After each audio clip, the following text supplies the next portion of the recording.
Servus, Servus parce que c'est comme ça que se saluent les Allemands en Bavière. Alors moi j'avais pas l'habitude, j'ai dû m'habituer, mais j'apprends petit à petit le dialecte bavarois. Servus.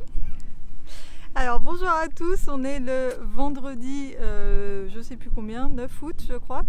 Et aujourd'hui on est à Chiemsee. Donc Chiemsee, c'est cet immense lac que vous voyez derrière moi.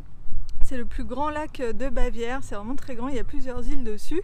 Et donc là on est sur l'île de Ehren quelque chose, et c'est là où il y a le château de Ehren-Chiemsee. C'est le troisième château de Louis II de Bavière, c'est une réplique du château de Versailles, puisque Louis II de Bavière admirait beaucoup Louis XIV.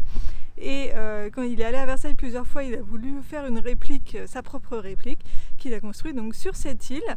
Donc là on va aller se balader un petit peu dans le parc avant d'aller à la visite du château.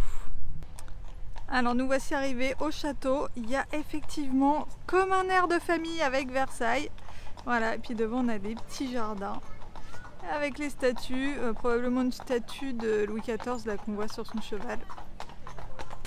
Alors c'était pas du tout Louis XIV sur son cheval, c'est une reproduction d'une fontaine espagnole visiblement, donc là rien à voir ni avec Versailles ni avec Louis XIV.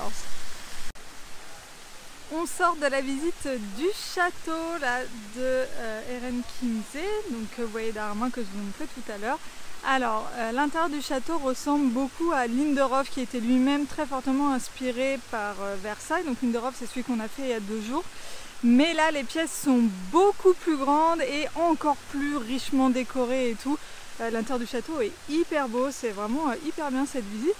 Et dans le château, il y a aussi un petit musée sur Louis II de Bavière qui est super.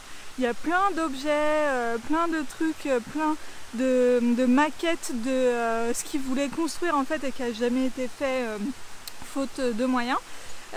Par contre, il y a beaucoup d'explications qui ne sont pas en allemand malheureusement, mais on comprend quand même à peu près voilà, ce que ça représente et tout. Donc voilà, cette visite était super, vraiment bien. Donc maintenant, on va se balader dans le parc. En fait, c'est un très grand parc et il y a un autre bâtiment à voir. Alors c'est un couvent de chanoines, on ne sait pas trop ce que c'est, donc on va aller voir ça. Alors le couvent des chanoines que vous voyez la cour là derrière moi.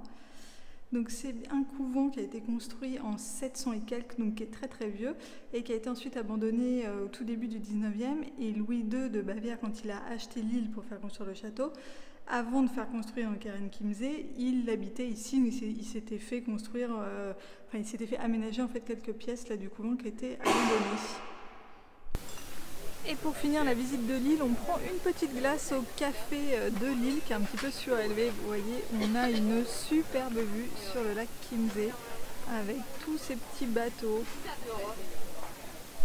Alors pour poursuivre la série des Qu'est-ce qu'on mange en Allemagne, Nico va nous présenter La saucisse bavaroise, une saucisse blanche aux herbes. Alors elle est cuite dans son bouillon, il l'amène dans une espèce de soupière. Du coup ça reste chaud, c'est servi avec un bretzel. Et puis avec ça j'ai pris une bière blanche. Voilà, je suis d'excellente humeur du coup. Alors on s'est trouvé un petit spot de baignade aménagé et regardez-moi ce cadre avec les montagnes derrière et tout.